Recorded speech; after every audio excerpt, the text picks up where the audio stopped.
8. अर्श I am pretty sure, हालांकि ये नॉट एग्जैक्टली एक पैरानॉर्मल सवाल है जी, बट आपने कितनी शायद ऐसी एंटिटीज से आपका इत्तेफाक या एनकाउंटर हुआ होगा जी, जो शायद एंटिटीज हैं नहीं, बट एक कुछ लोकल बनाई हुई मनगढ़ंत कहानियां हैं, बट समहाउ वो कहानियां भी शायद जरूरी हैं, एक तरह की किंवदंतियां हैं ऐसा। एक तरीके की किंवदंतियां हैं। जी, अगर कोई ऐसी अगर आपको याद हो रही हो तो प्लीज, याद आ रही हो तो प्लीज बताएं। मतलब बहुत सारी ऐसी कहानियां हैं जो मतलब अफवाहें ज्यादा हैं, कहानियां कम है, लेकिन वो कहानी होना जरूरी है ऐसा करके। मतलब जैसे एक गांव है, ठीक है, तो जी। वहां पर किसी पर्टिकुलर का नाम नहीं ले रहे, एक गांव है, वहां पर लड़कियों को बहुत ज्यादा मान्यता दी जाती है, ठीक है। ओके। पहले के टाइम पे वहां पे लड़कियों को बहुत मारा जाता था। अच्छा। अचानक से क्या हुआ कि एक दिन किसी औरत ने जल के अपने आप को मार डाला और बोला कि अब वो जल रही है औरत, जो भी बोला उसने बोला कि मतलब कोई भी सताएगा तो मैं उसको आके मारूंगी। मतलब ओके। मरते मरते उसने, उसके आखिरी शब्द यही थे कि इस गांव में कभी भी औरत को मारा ना जाए, ठीक है। अच्छा। जब वो मर रही थी उसके आखिरी शब्द ये थे। उसके बाद से अचानक से गांव में खौफ हो गया बेवजह का। और उसमें क्या है, एक बार एक पति मतलब अपनी पत्नी को मार रहा था और उसको दिखा कि उसकी पत्नी में एकदम अचानक से आग वाग लग गई है भयंकर जोर से, और उसकी वजह से उसका पूरा घर जल रहा है। होता कुछ नहीं है जबकि ये खौफ है एक तरीके का। हम लोगों ने खौफ के ऊपर एक एपिसोड करा था कि केवल खौफ किसी चीज का कितना ज्यादा डरावना होता है, पर ये अच्छा भी है। अब उस दिन से आदमियों का औरतों पर अत्याचार करना बंद हो गया उस गांव पे, तो ये काफी अच्छा है। मतलब एक जलने वाली एंटिटी है, पॉसिबली स्त्री एक तरीके की है कि मतलब वो एक स्त्री तरीके की है। वही स्त्री वाली स्टोरी है जी, कुछ ऐसा ही यार। कुछ दिनों पहले की बात है कि मेरा एक दोस्त एमपी में चंबल में एक एरिया में गया था। वो एरिया ग्वालियर के पास है, वहाँ पे बड़े शानदार किले विले हैं जी, और वहाँ पे उसने मुझे एक चीज बताई कि वहाँ पे हर साल एक कस्टम होता है। Okay. तो मुझे लगता है ना ये कुछ हमें इसके ऊपर भी अलग से एपिसोड करना चाहिए, जो भारत के अलग अलग प्रांतों इलाकों में छोटे छोटे कस्टम्स होते हैं, प्रथाएं होती हैं। होती है। मैं आपको एग्जांपल के तौर पर बताता हूँ कि जिस एरिया में ये कस्टम हुआ था, वहाँ की कहानी कुछ ऐसी थी कि 100-200 साल पहले वहाँ की कोई रानी थी। ओके, और उन रानी का जो बच्चा था वो मर जाता है। इवेंचुअली उनके जो हस्बैंड होते हैं उनकी भी मौत हो जाती है। अच्छा। अब भाई लेकिन समाज को चाहिए उत्तराधिकारी, राज्य को अपना उत्तराधिकारी चाहिए, तो वो क्या करती हैं, वो अपने घुड़साल के बेटे को गोद ले लेती हैं, अडॉप्ट कर लेती हैं। ठीक है। अब घुड़साल का बेटा होता है छोटी जात का, वो होता है कुछ और शेड्यूल, जो आज के जमाने में इसको शेड्यूल कास्ट वगैरह बोला जाता है। तो ये कुछ थोड़ा सा एक पॉलिटिकल वो हो जाता है, रिफ्ट हो जाता है, कुछ लोग इसका विरोध करते हैं। इन दी एंड वो जो रानी होती है, वो रानी किले में से कूद करके अपनी जान दे देती। अच्छा। और आज तक, अभी शायद उस बात को 100-150 साल हो गए, लेकिन आज तक उस गांव के जो ये छोटी बिरादरी के जो लोग हैं, वो आज तक उस देवी की पालकी निकालते हैं अपने गांव से उस महल तक का। Okay. और आज भी कहते हैं कि महल वाले उसकी पालकी, अब तो क्या स्वीकार करने लगे, लेकिन पहले था कि उसको स्वीकार नहीं करते थे।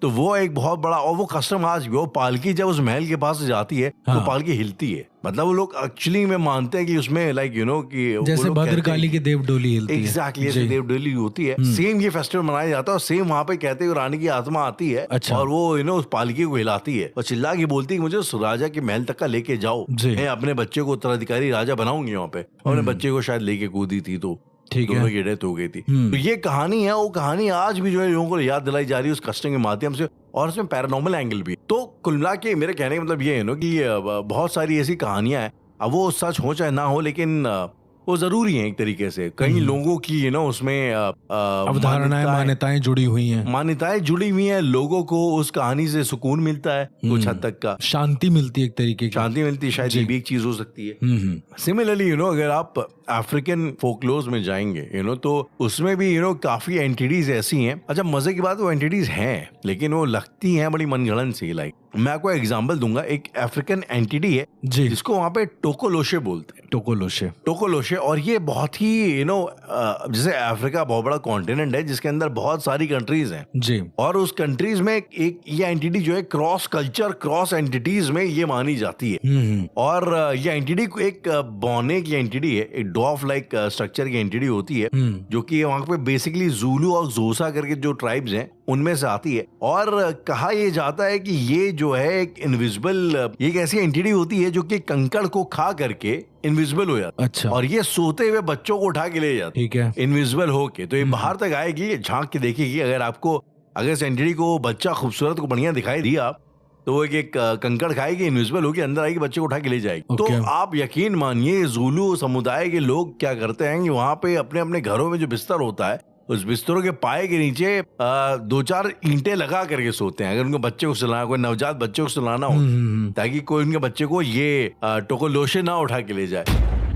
क्योंकि वो बौना है तो पहुंच नहीं पाएगा ऊपर तक, बौना है पहुंच नहीं पाएगा, इस करके जो है ये थोड़ी सी हाइट बना के चलते हैं। तो ये जो है एक बहुत कहते हैं ना, एक बड़ी अजीब सी स्टोरी है, जो कि आप ऐसे भी सोच सकते हो यार कि शायद बच्चों को डराने के लिए बनाई गई हो, लेकिन वो है। और वो मतलब वहाँ के फोकलोर्स में आती है। वहाँ पे जो सामूहिक वो होते हैं, रात में जो लोग मशाल उशाल जला के बैठते हैं, तो आपस में कहानियां सुनाई जाती हैं, सदियों से उस एंटिटी का जिक्र होता है। तो मुझे लगता है यार कि काफी ऐसी एंटिटीज हैं जो कि बस एक लोकल जरूरतों के हिसाब से क्रिएट कर। यार हम लोगों को राहुल कितनी कहानियां सुनाई गई हैं बचपन में। मतलब अगर हम लोग अपनी बात कर लें, अफ्रीका ना जाए अगर, तो अपनी बात कर ले तो इतनी कहानियां सुनाई गई हैं कि दांत टूट गया तो चूहा आके ले जाएगा अचानक से, और परी आएगी रात को दांत ले जाएगी, तुम्हारा नया दांत लगा के चली जाएगी। मतलब बहुत अजीब अजीब सी कहानियां। कई बार तो ऐसे भी सुनाया गया कि सो जाओ वरना झोली वाला बाबा आ जाएगा, सो जाओ ना झोली वाला बाबा आ जाएगा। बाबा आएगा, बाबा क्या करेगा ये किसी को नहीं पता, बाबा तुमको अपनी झोली में डाल के ले जाएगा। काफी क्रीपी। और उस दिन के बाद से बाबाओं के लिए जो मन में धारणा थी वो ऐसी बन गई कि यार एकदम दूर रहो। शायद इस वजह से कि यार अपने समाज में जियो, शायद इस वजह से कि उस तरह के संत या फिर जो बाबा होते हैं उनकी प्रथा को तुम अपनाओ नहीं।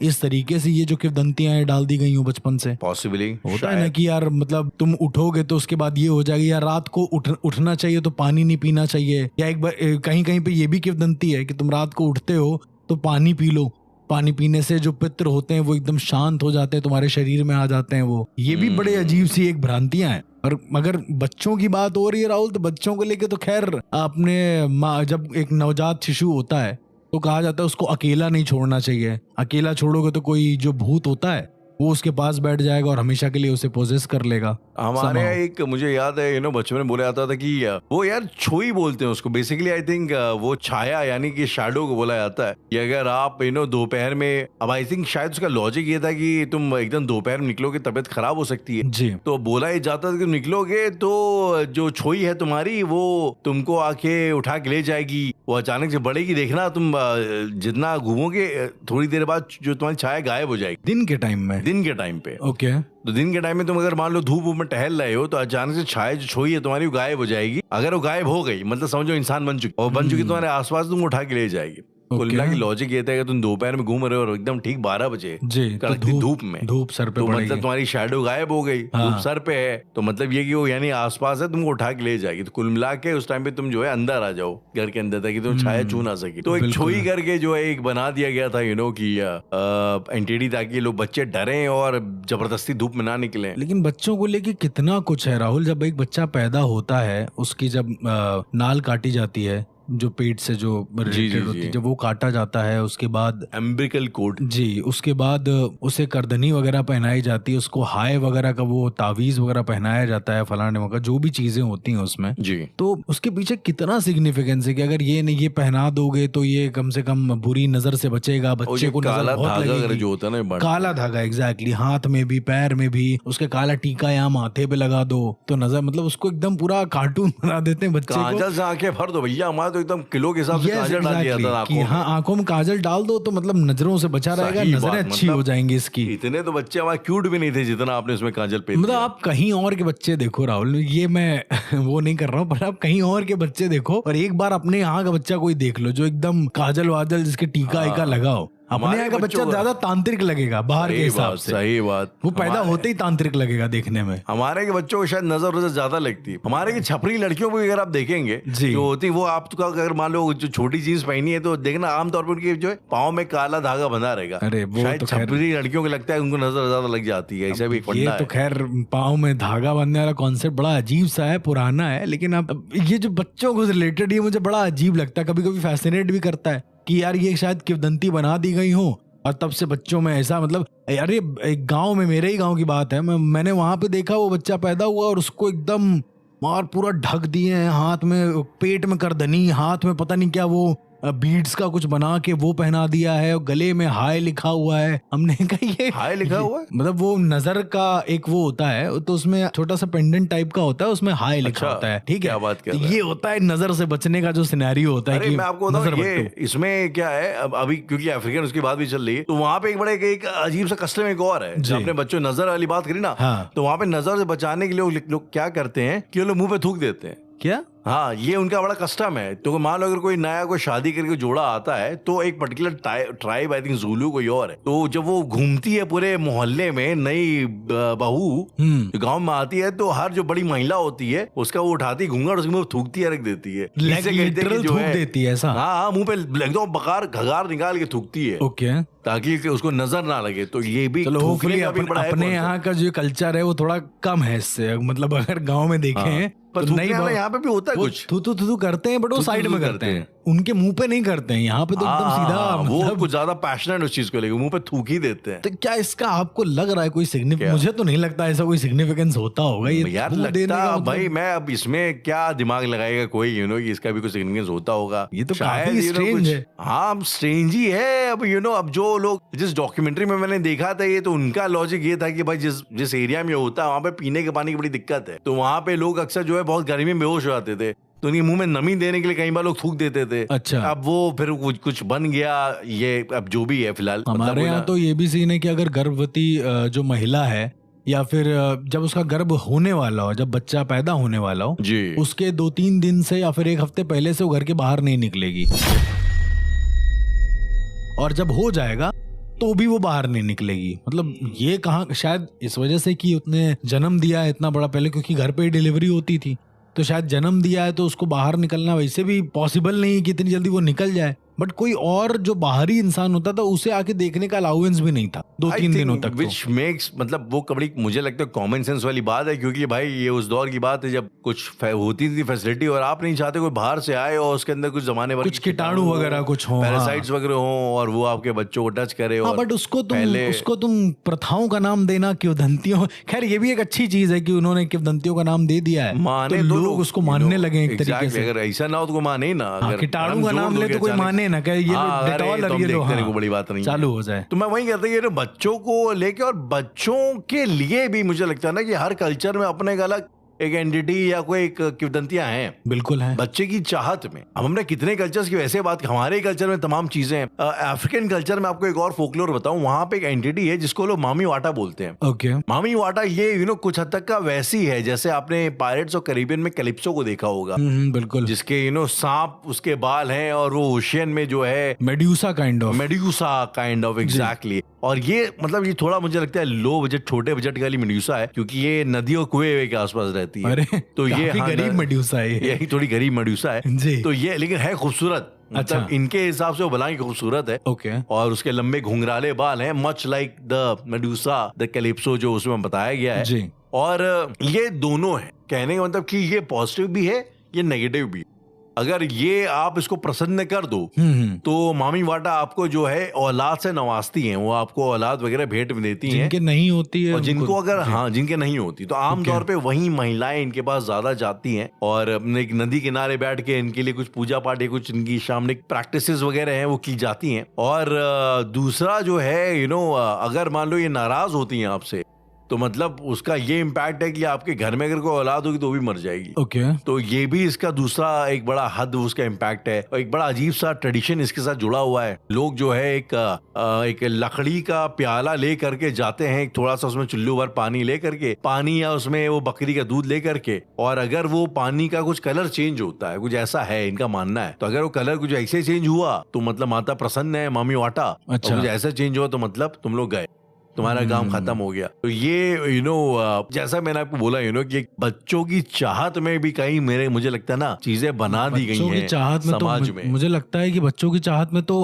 हजारों अंधविश्वास हैं, अगर ऐसे आप देखो तो। बहुत सही बात। मैंने आपको चेडीपे के बारे में बताया था ना, एक वेश्या की जो आत्मा होती है, तो कुछ ऐसे लोग होते हैं जो चेडीपे को पूजते हैं राहुल, और ये बड़ा अनोखा है कि उनको तुम पूज रहे हो जो एक ऑलरेडी इतनी गंदी एंटिटी है, एक एंटिटी है। हाँ, मतलब अब आप देखोगे ना तो उसको लोग पूज रहे हैं, और बच्चे की चाहत में बेसिकली अब चेदीपी का क्या सीन है कि वो नदी के किनारे मिलती है, सेम ऐसे ही जैसे आपने अभी इस एंटिटी के बारे में बताया, मामीवाड़ा के बारे में, तो वो भी नदी के किनारे मिलती है। अब इसमें क्या होता है, जिनको संतान नहीं होती है वो लेडी वहां पर जाती है अपना खून लेकर, और यदि वो जो खून है वो चेदीपी ने ग्रहण कर लिया या फिर वो खून खत्म हो गया उनके कटोरी में से, तो उसके मतलब जो औरत होती है उसको बच्चा होने के चांसेस ज्यादा होते हैं। ऐसा कहते हैं कि फिर चेदीपी जो होती है उनके पति के साथ सेक्स करती है आकर सपने में, एंड देन समहाउ उनके बच्चा होता है या जो भी होता है, जो भी प्रोसेस है।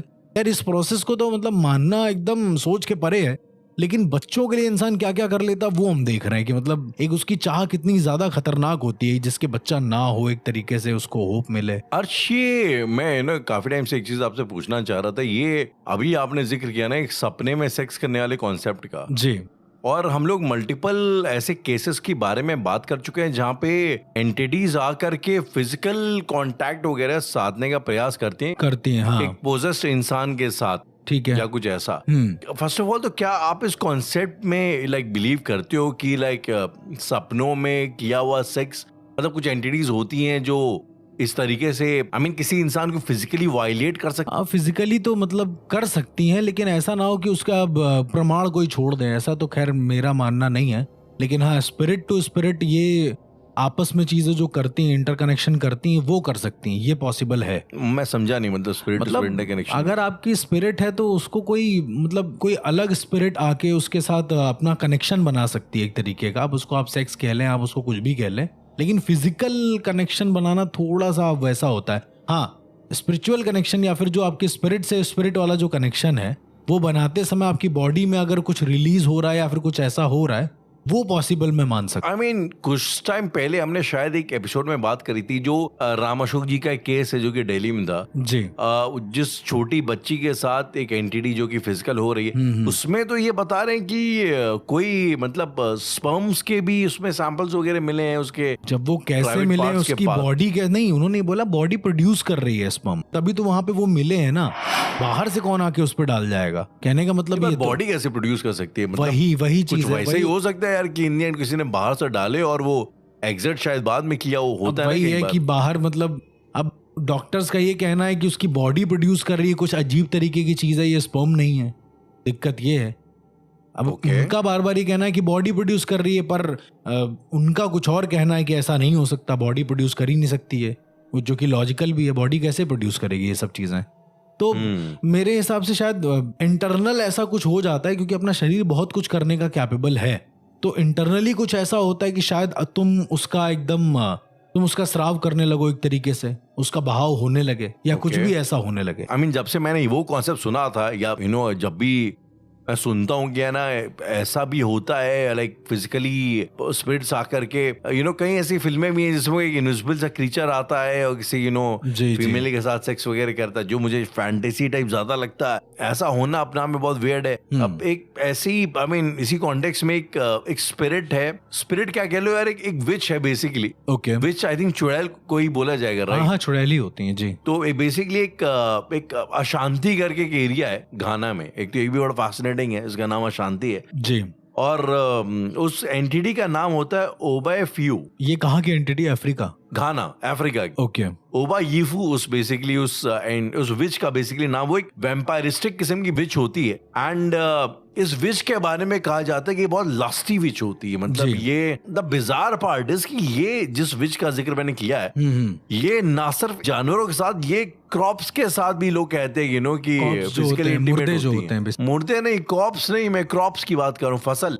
ओके, पेड़ पौधों से, फसल से, तो इनके साथ भी जो ना ये एक लस्सी होती है फिजिकली। बेसिकली इस विच के बारे में ऐसा बोला जाता है कि ये अगर आपके साथ सेक्स करके आपकी जो पूरी आपका जो उसको प्राण शक्ति जिसको बोला जाएगा जी, जो आपके जो पूरे लाइफ एनर्जीज हैं आपकी बॉडी की, हाँ, उसको सक कर लेती है। ओके, फिर चाहे आप इंसान हो, चाहे आप कोई जानवर हो, चाहे क्रॉप्स हो, इनफैक्ट वहां के किसान भी से घबराते हैं। अच्छा। और जैसा हमारे यहाँ पे उन्हीं कौवों को डराने के लिए एक स्कैरक्रो वगैरह लगाया जाता है, वैसे ही इसको डराने के लिए वहाँ पे कुछ चीजें लगाई जाती है। बट ये फसल के साथ कैसे, मतलब उसको ये एग्जैक्टली तो मुझे भी नहीं समझा कि बेसिकली ये करती कैसे है। और इनफैक्ट इसके बारे में ये भी बोला जाता है ना कि ओबायफू एक तरीके की बड़ी तांत्रिक किस्म की विच होती है और ये इंटाइज करने के लिए इसकी बॉडी एक ग्रीनिश से ग्लो में चमकती है। अच्छा। तो जब यह इसका मन करेगा आपको इंटाइज करने का, तो ये अपनी बॉडी में एक जुगनू की तरह बेसिकली, तोबा यीफू वहां पे शायद जुगनू को भी बोलते हैं। अच्छा। जैसे जुगनू की जो लाइट होती है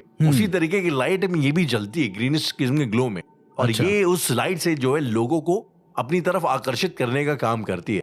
तो आई मीन ये भी एक तरीके का एक कॉन्सेप्ट है। और जब मैंने पहली बार सुना यार कि ऐसा भी होता है कि एक एंटिटी जो क्रॉप्स के साथ भी सेक्स करके उनकी लाइफ, आई थिंक सेक्स यहाँ पे शायद सिंबॉलिक ज्यादा होगा। कहने का मतलब मुझे भी वही लग रहा है, ये टर्म केवल यूज हो रही होगी, शायद यहाँ पे टर्म बेसिकली यूज किया जा रहा है उनकी लाइफ को चूस लेना, एक तरीके से लाइफ को चूस लेती कुल मिला के। तो अगेन मुझे जैसे कि हम लोग पहले बात कर रहे थे यार कि मामी वाटा एक ऐसे माँ की इच्छा से निकली हुई एंटिटी शायद बच्चे की तलाश में भटक रही हो। तो मुझे लगता है ये शायद किसानों के द्वारा बनाई हुई एंटिटी जो उनके फसल को लेके फसल की जान चूसने वाली हो। I mean the thing is कि जब आप एक गाँव में रहते हैं, एग्रीकल्चर वाले माहौल में रहते हैं, तो इस तरह की कई चीजें जो है बना दी जाती नहीं। तो ये वहाँ का फोकलोर है या फिर ये मतलब एक्चुअली घटना है, हर जगह होती है वहाँ पे किसी न किसी जगह? वहाँ का एक प्रचलित फोकलोर है, मतलब एक पर्टिकुलर जगह का, घाना एरिया का। जी बिल्कुल। और ऐसा है कि यार वो वहाँ पे क्रॉस कल्चर एक कॉमनैलिटीज तो ही है। तो अगर एक एंटिटी हो सकता है शायद किसी और नाम से किसी और ज़ुलू में भी वही होती हो। बेसिकली इट्स अ विच, वो एक विच है जिसका काम है बेसिकली आपकी इच्छा शक्ति, प्राण शक्ति। यार विचेस का बड़ा अजीब सा कॉन्सेप्ट। इवन अपने यहाँ पर भी जो विचेस होती हैं उनको जड़ी बूटियों से बड़ा एकदम लगाव होता है और वो जान खींचने वाली होती हैं, एक तरीके से पौधों में जान डाल देना या पौधों से जान खींच लेना, एक तरीके से ये उनको आता था। ऐसा कहते हैं कि जो आपने नीलावंती ग्रंथ के बारे में सुना है ना, जो एक डायन ने लिखी है बेसिकली, तो वो डायन जो है उसको वो ये काम कर सकती थी कि किसी पेड़ को सुखा सकती परमानेंट, वो किसी पेड़ को एकदम प्रॉपर हरा भरा कर सकती थी। ऐसे भी मंत्र अवेलेबल हैं आज भी। मतलब आपने शायद उदित अनुदित स्वर के बारे में बात भी करी है राम अशोक जी से, तो आपको समझ में आ रहा है कि मतलब मंत्र भी प्रभाव डालते हैं। तो शायद ये जो विचेस होती होंगी, ये अपना इनका एक तरीके का जो एक चैंट होता होगा, वो किसी चीज को उसकी जिंदगी छीनने या फिर उसको जिंदगी देने में सहायक होता होगा एक तरीके से, जहां तक मुझे लगता है। पॉसिबली आई मीन कुल मिला के जैसा हम लोग बात कर रहे थे कि ना एक सोसाइटी की नीड से क्रिएट किए हुए कल्चर्स है, क्रिएट की हुई एंटिटीज है। अभी फॉर एग्जाम्पल जाम्बिया में बंटू फोकलोर्स है। बेसिकली बंटू वहाँ की एक बहुत पुरानी सिविलाइजेशन थी। बंटू तो अपने नाम होते हैं बेसिकली हमारे यहाँ। एग्जैक्टली हमारे बंटू नाम मेरा भी था, मेरे कॉलेज में नाम बंटू था। चलिए खैर। तो बंटू बेसिकली बहुत पुरानी सिविलाइजेशन है अफ्रीका की। उन सिविलाइजेशन से क्लोज में एक एंटिटी का जिक्र होता है जिसको नुजुजू बोलते हैं। नजूजू जो है ये एक तरीके का नजूजू या पजूजू? नहीं नजूजू, वो पजूजू वो अलग है। नजूजू बेसिकली ये एक मरमेड किस्म का एक एंटिटी होती है। ये वाटर ड्वेलिंग एंटिटी है जो कि पानी और अंडर वाटर ज्यादा रहती है। अच्छा। और इस एंटिटी के बारे में बोला ये जाता है कि जैसे जैसे मछुआरे जो है तालाब में या नदी में मछलियां फिशिंग करते हैं, मछलियां नीचे कम होती हैं, तो नजूजू को अकेलापन ज्यादा होता है। अच्छा। तो आप जिस जगह पे तालाब में बहुत ज्यादा फिशिंग कर लोगे तो एक रोज नुजुजू ऊपर आएगा और आपको उठा करके आपके गांव में से बच्चे उठा करके अंडर वाटर ले जाएगा उसका और कोई उनका अपने रीजन साथ पालेगा। अच्छा, क्योंकि अकेला है काफी है। वो अकेला है काफी इस वजह से। हाँ, वो अकेले आएगा और वो एक आधा मरमेड जैसा बड़ा पावरफुल स्ट्रक्चर है और वो आपके बच्चे उठा के ले जाएगा, क्योंकि नीचे जो है वो है क्या कहते हैं नीचे अकेला पर उसको महसूस हो रहा है। तो उसकी भी अपनी एक दुनिया है उनके हिसाब से, अपनी अलग एग्जैक्टली उसका अपना एक रेल में उसकी अपनी अलग एक दुनिया है। और वहां के लोग अक्सर पता क्या करते हैं, बड़ा अजीब सा कॉन्सेप्ट है। नुजुजू जो है नमक से बड़ा घबराता है, तो इस करके नुजुजू मीठे पानी में रहता है, वो सागर समुद्र के पानी में नहीं रहता है। ओके। तो वो जो है अपने बच्चों को ये लोग क्या करते हैं, सोने से पहले दवा करके उसकी बॉडी में नमक लगा के सोते हैं, ताकि नुजुजू आएगा इनको उठाने की कोशिश करेगा तो खुद उसमें पिघल जाएगा। काफी स्ट्रेंज।